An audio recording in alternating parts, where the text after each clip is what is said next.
पण आमच्या हक्काचं नाही कुणाच्या बापाचं अरे म्हणते कोण देत नाही घेतल्याशिवाय राहत नाही एसटीची अंमलबजावणी झालीच पाहिजे एसटीची अंमलबजावणी झालीच पाहिजे विजय असो.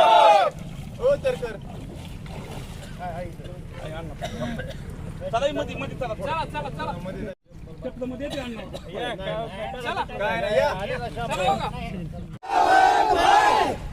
सरकारचं करायचं काय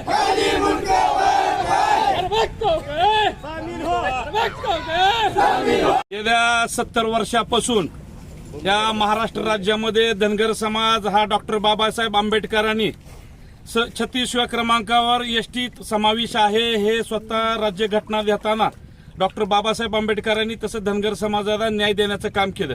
पण सरकार या प्रत्येक सत्तेत येणाऱ्या 70 वर्षापासून जो सत्तेवर येतो त्यांनी धनगर समाजाला कोपऱ्याला गुळ लावण्याचं काम केलं आणि ह्या धनगर समाजाला आरक्षणापासून वंचित ठेवण्याचं काम केलं.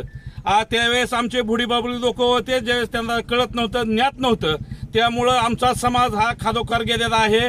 आमच्या समाजाला आरक्षणापासून ह्या प्रत्येक येणाऱ्या 70 वर्षात जे बी सरकार येतं त्यांनी वंचित ठेवण्याचं काम केलंय.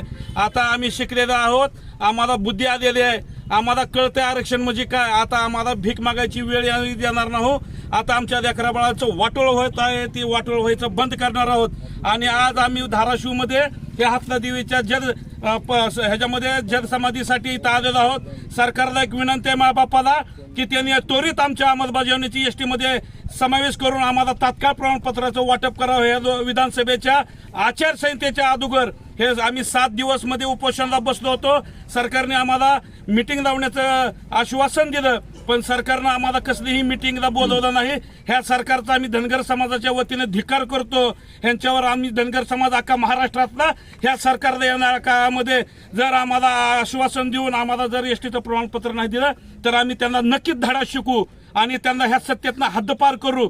पण जर ह्या सरकारनं आम्हाला आरक्षणाचं अंमलबजावणी करून जर सर्टिफिकेट दिलं तर आम्ही 100% ह्या महाराष्ट्रात अख्खा धनगर समाज ह्या तिन्ही पक्षाच्या सरकारच्या बाजूने खंबीरपणे उभा राहून ह्यांना पुन्हा सत्तेत आणू. पण जर ह्यांनी नाही दिलं तर आम्ही ह्यांना घाट दिल्याशिवाय राहणार नाहीत. धनगर समाज आता तीव्रतेने उतरलेला आहे. एकतर आम्ही 80च्या मार्गाने चालणारी माणसं आहोत, तीव्रता आमच्याकडे नाही. आम्ही रस्त्यावर शांततेच्या मार्गाने आम्ही आंदोलन करतोय.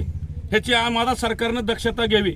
आम्ही खरोखरच आमच्याकडे उद्योग करत नाहीत पण ह्यांनी उद्योग करायची वेळ आणू नये. जर आमची मस्तकं जर फिरली तर आम्ही मेंढरासारखे आम्ही धडाधड सरकारला धडका देऊन ह्या सरकारला खाली खेचल्याशिवाय विधानसभेत आम्ही शांत बसणार नाही. ह्या सरकारला विनंती करतो.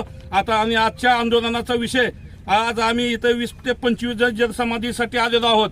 सरकारला आता तुमच्या माध्यमातून मीडिया बांधवाच्या भावाच्या माझ्या बांधवांना मी एक विनंती करतो की सरकारपर्यंत एवढं पोहोचवावं की जोपर्यंत सरकारचा प्रतिनिधी ते आश्वासन लेखी स्वरूपात घेऊन येत नाही तोपर्यंत आम्ही पाण्याच्या बाहेर येणार नाहीत.